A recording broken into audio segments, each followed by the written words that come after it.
Have you ever stopped to think about where modern banking really began?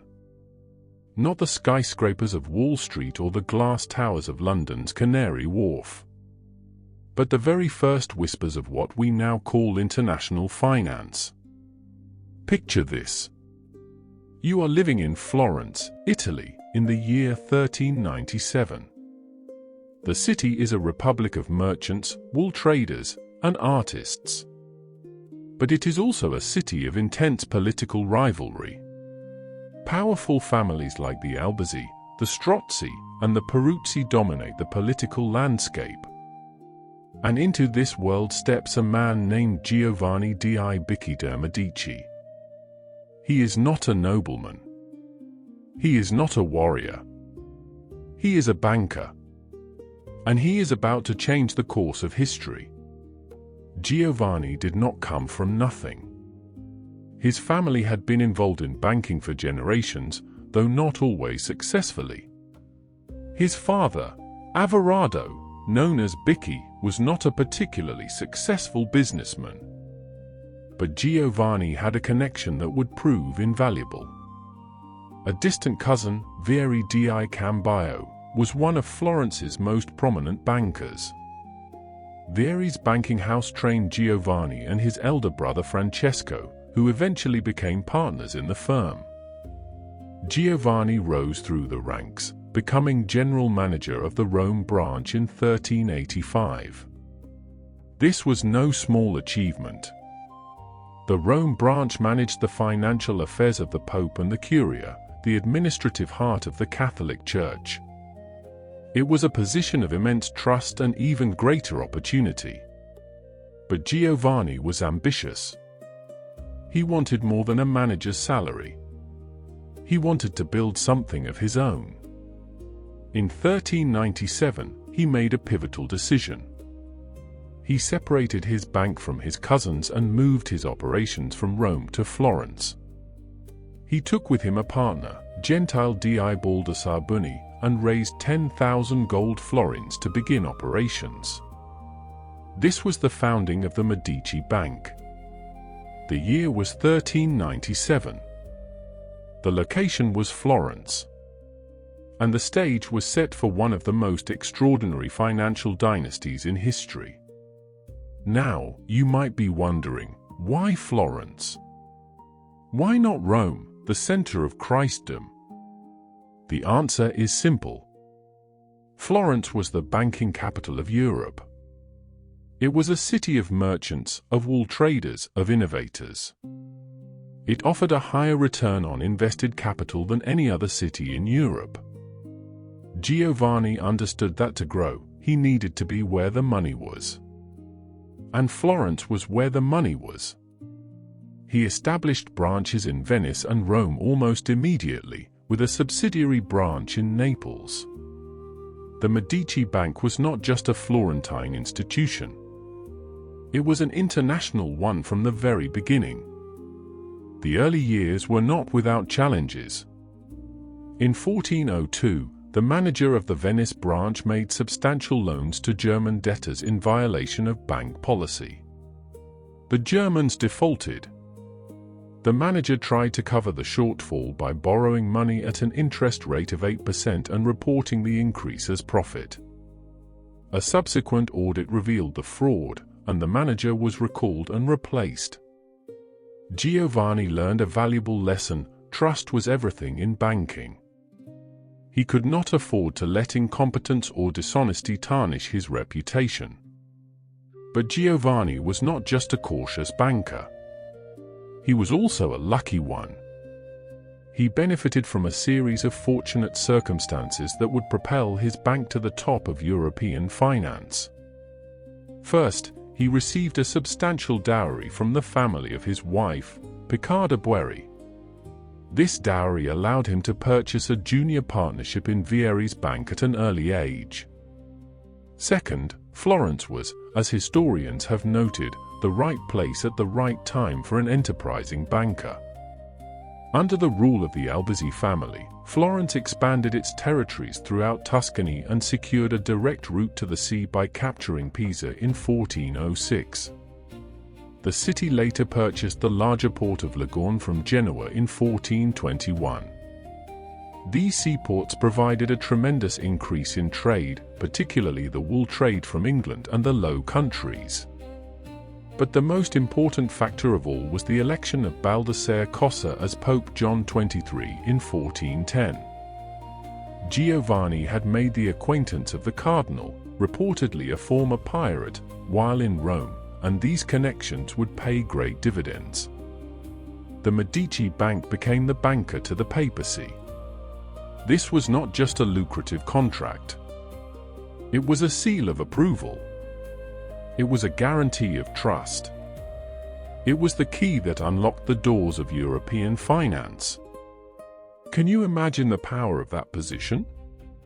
To manage the finances of the Pope, the spiritual leader of Western Christendom? The Medici Bank was now the depositary of the Church's funds. It managed the collection of papal revenues from across Europe. It facilitated the transfer of funds between the various courts and kingdoms of the continent. It was, in effect, the central bank of Europe. And Giovanni di Bicci de' Medici was its architect. He did not stop there. The Medici Bank pioneered innovations that would define modern banking. One of the earliest known examples of fractional reserve banking was the Medici Bank. The bank held only a fraction of deposits in reserve, using the remaining funds to lend and invest. This practice, which Medici customers were largely unaware of, allowed the bank to generate substantial profits. But it also introduced a fundamental risk. If too many customers demanded their deposits at once, the bank would not have enough cash to meet its obligations. It was a gamble. And for a time, it paid off. The Medici Bank also improved the general ledger system by developing the double-entry system of tracking debits and credits. This was a monumental contribution to the profession of accounting. It provided a clear, systematic way to track the financial health of a business. It allowed the Medici to manage their complex network of branches with precision and control. The bank did not operate as a single unit, but as a combination of partnerships, all controlled by a parent firm. Each branch was a separate legal entity, which prevented a domino effect if one branch failed. It was a primitive form of risk segregation, a kind of corporate firewall. This structure allowed the Medici to expand across Europe while protecting their core capital in Florence. Giovanni di Bicci de' Medici died in 1429. He left behind a bank that was the most powerful in Europe. He left behind a fortune that would fund the Renaissance. And he left behind a son who would take the family's power to even greater heights. That son's name was Cosimo. And he would become known as Cosimo the Elder, the father of the Medici dynasty. The man who would turn banking into politics, and politics into art. What would you do if you were the wealthiest man in Europe? Would you build a palace? Fund an army? Buy political power? Cosimo de' Medici did all of these things. But he did them with a subtlety and intelligence that would make him one of the most influential figures of the Renaissance. Cosimo was the son of Giovanni di Bicci, and he inherited his father's bank at a time of great opportunity and great danger. Cosimo had been initiated into the affairs of high finance in the corridors of the Council of Constance, where he represented the Medici Bank. He went on from there to manage the papacy's finances, becoming the wealthiest man of his time. But wealth alone was not enough to guarantee power in Florence. The city was a republic, fiercely proud of its traditions of freedom. Any man who sought to dominate it had to do so with care. Cosimo understood this better than anyone. He maintained his claim to be a private citizen, refusing all titles of lordship. He held the powerful office of a standard-bearer of justice for only 3 two-month periods. He was not a duke, not a prince, not a king. He was simply Cosimo de Medici, banker and citizen. But behind this modest facade lay immense power. Cosimo gained adherents by giving gifts and loans to all orders in society as well as to churches, confraternities, and religious orders. He also granted patronage to writers and artists. He commissioned works from the sculptor Donatello, the architect Michelozzo, and Filippo Brunelleschi. He constructed villas in the countryside at Careggi and Cafaggiolo. He founded a great library and subsidized the scholarship of the Neoplatonist Marsilio Ficino. He was not just a banker. He was a patron of the arts, a promoter of learning, a builder of the Renaissance. But Cosimo's power was not just cultural. It was political. In 1433, Cosimo was exiled from Florence by his rivals, the Albizzi family. But he was recalled in 1434, and from that point on, he dominated the Florentine Republic. He united his vast financial resources with a keen intelligence. His natural simplicity of manner and his plethora of folksy sayings were well designed to avoid offending republicans. In no way could his rule be considered an exercise of despotic power. Cosimo always had to secure the support of a majority among the Regimento, the principal patrician families, who saw themselves as his allies in retaining their economic and social predominance in the state. The Medici regime was acceptable to the patrician class because it stabilized the conflicts within it that had broken the unity of Florence before 1434. Under Cosimo's leadership, the Medici Bank reached its zenith. The bank established branches in Rome, Venice, Milan, Pisa, Geneva, Lyon, Avignon, London, and Bruges. It was the largest and most respected bank in Europe. At one point, the Medicis managed many of the great fortunes in Italy, from royalty to merchants. There are estimates that the Medici family was, for a period of time, the wealthiest family in Europe. Estimating their wealth in today's money is difficult and imprecise, considering that they owned art, land, and gold. But there is no doubt that they were extraordinarily rich. The Medici Bank's success was built on a foundation of sophisticated financial engineering. The bank engaged in currency arbitrage through bills of exchange.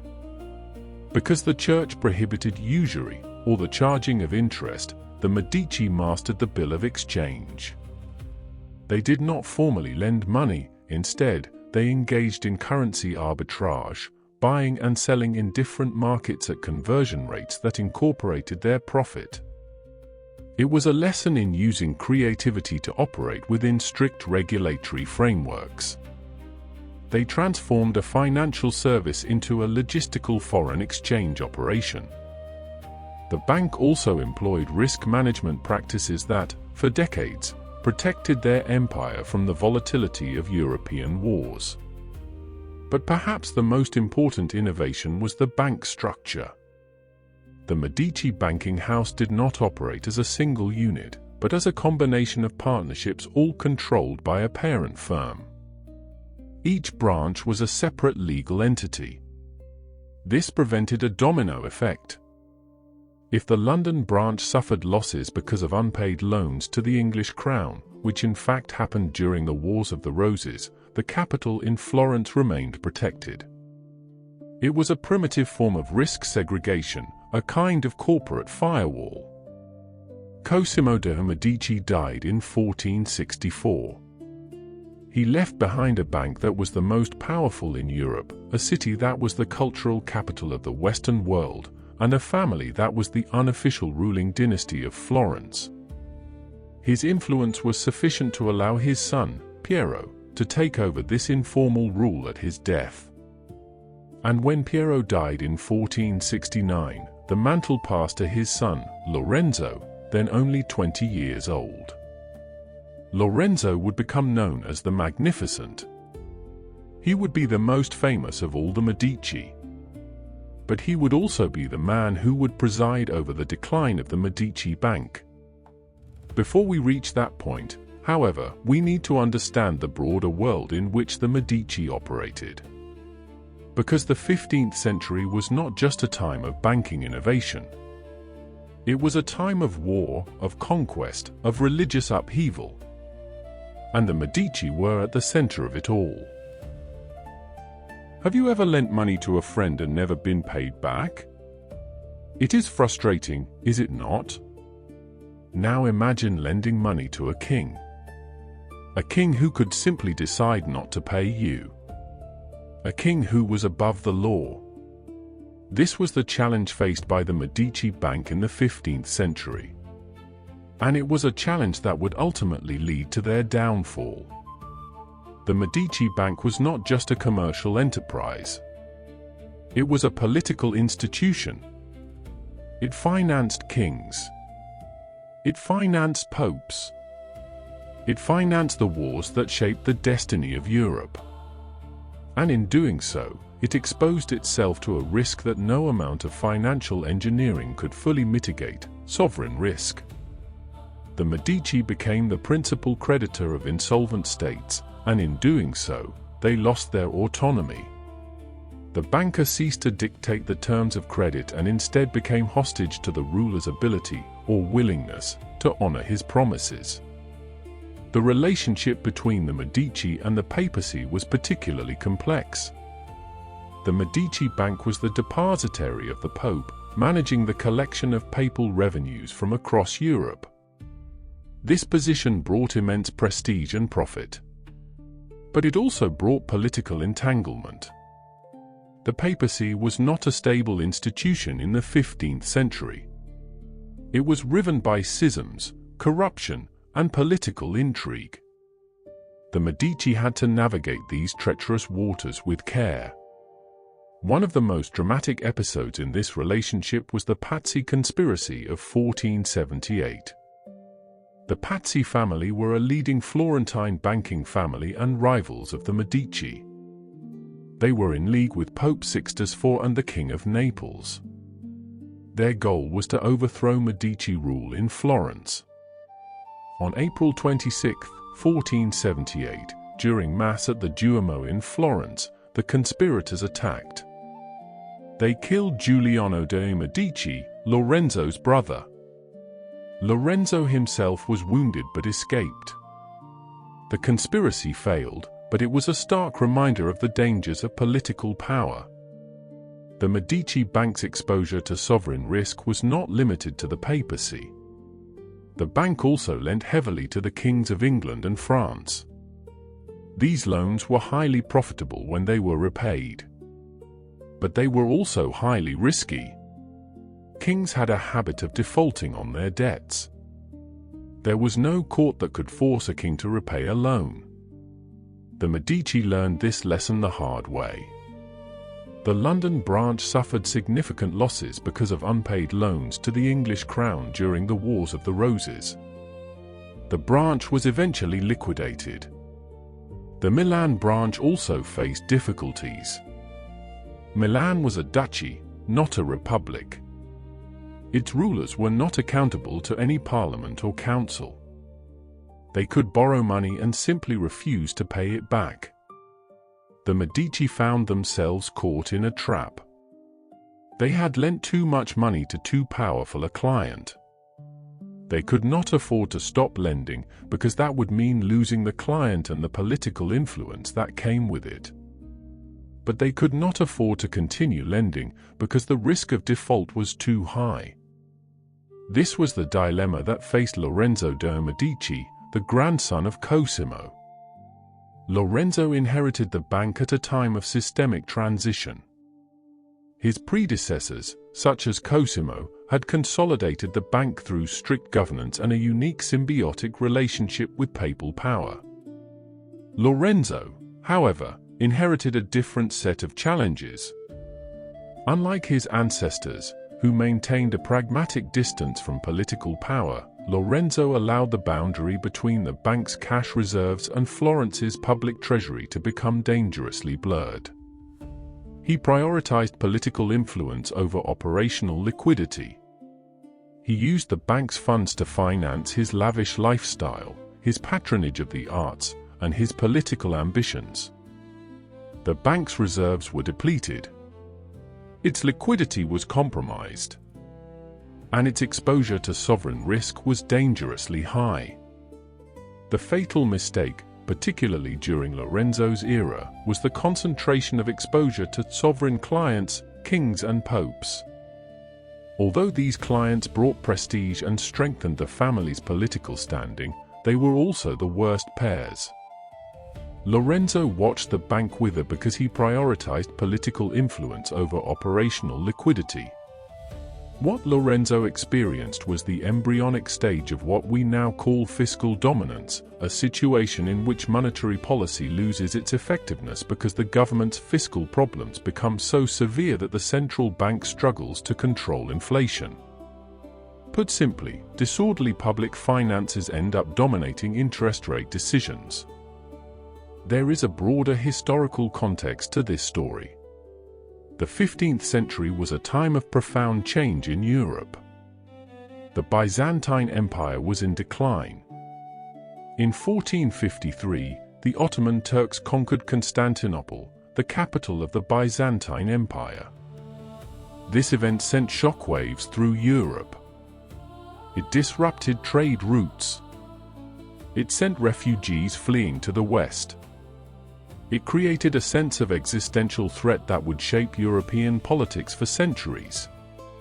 The Medici, as the bankers of the papacy, were intimately involved in the response to this crisis.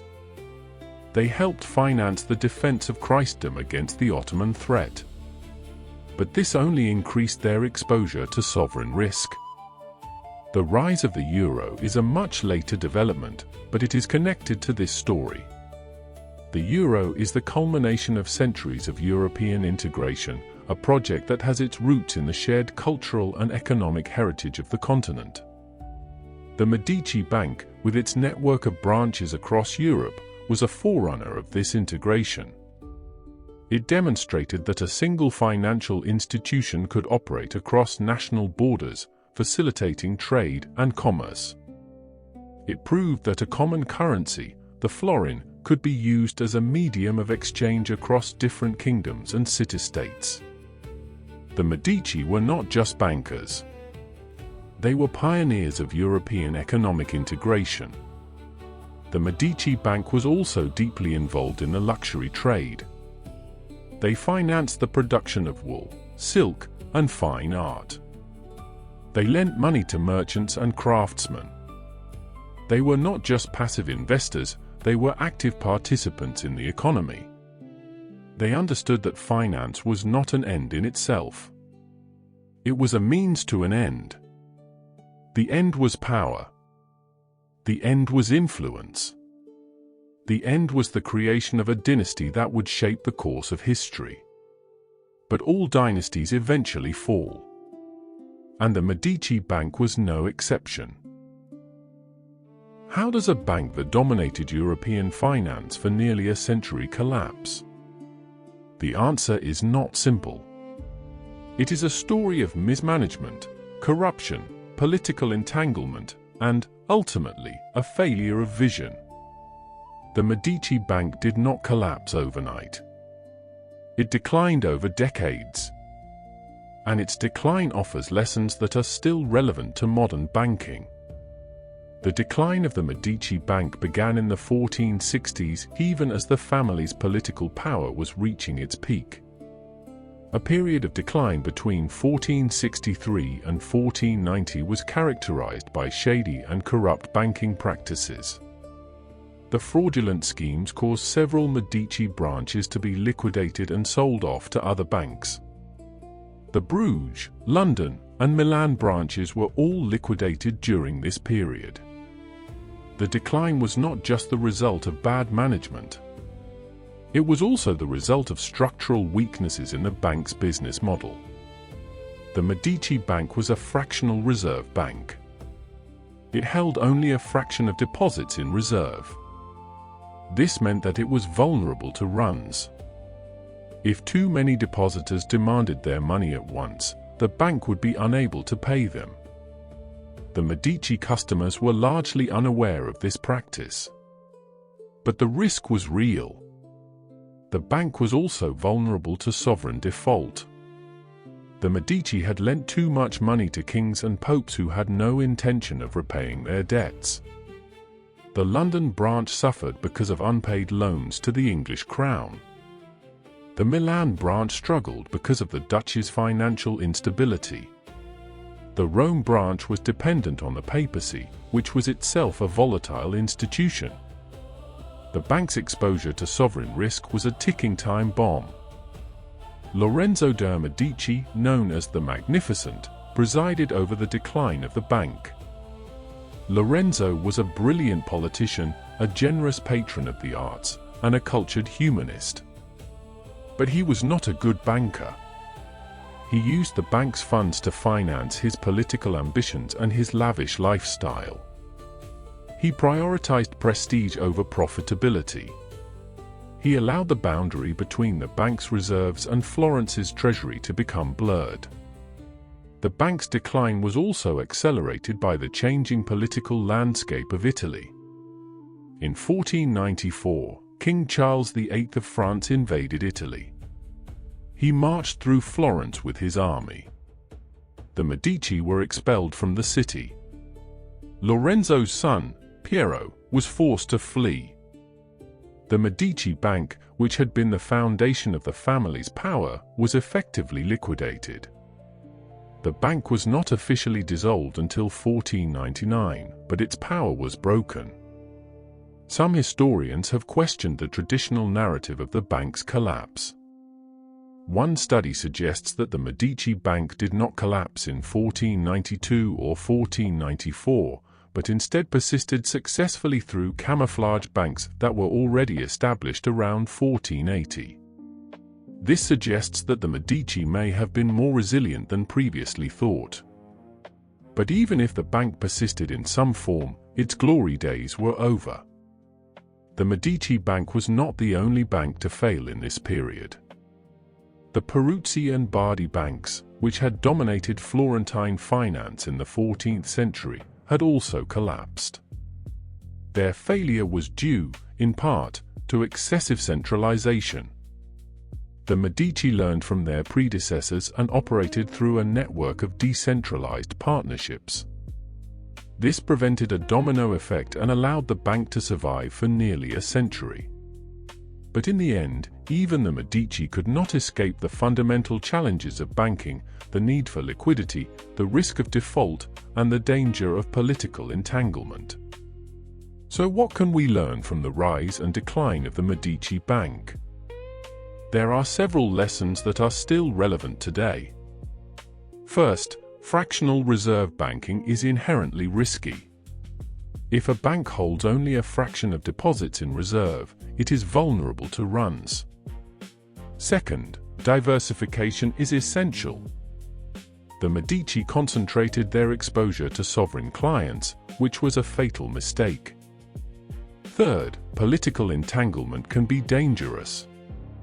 The Medici allowed their political ambitions to compromise their financial judgment. Fourth, good management matters. The decline of the bank was accelerated by the mismanagement of Lorenzo and his successors. But the Medici Bank also left a positive legacy. It pioneered the double-entry system of accounting. It developed the concept of a multinational holding company. It demonstrated that a bank could operate across national borders, facilitating international trade and commerce. It proved that finance and culture could go hand in hand. The Medici used their wealth to fund the Renaissance, commissioning works from some of the greatest artists in history. The story of the Medici Bank is not just a story of finance. It is a story of power. It is a story of creativity. It is a story of human ambition. The Medici were not the first bankers, and they were not the last. But they were among the most influential. They showed the world what banking could achieve. and they showed the world what could go wrong when banking goes bad. The Medici Bank was the most powerful banking house of the 15th century. It established branches in Rome, Venice, Geneva, Lyons, Bruges, London, and many other cities. It was the financial backbone of the Renaissance, and its collapse was a warning to future generations. The Medici Bank did not fail because of a single mistake. It failed because of a series of errors, compounded over decades. It failed because its leaders lost sight of the fundamental principles of banking, prudence, liquidity, and trust. And it failed because they forgot that banking is not just about money. It is about relationships. It is about trust. It is about the future. The Medici Bank is gone, but its legacy lives on. The double-entry system of accounting is still used by businesses around the world. The concept of a multinational holding company is the foundation of modern global capitalism. The lessons of the Medici Bank are still relevant to bankers, politicians, and anyone who wants to understand how money works. Because the story of the Medici Bank is not just a story of the past. It is a story of the present. And it is a story that will continue to shape the future.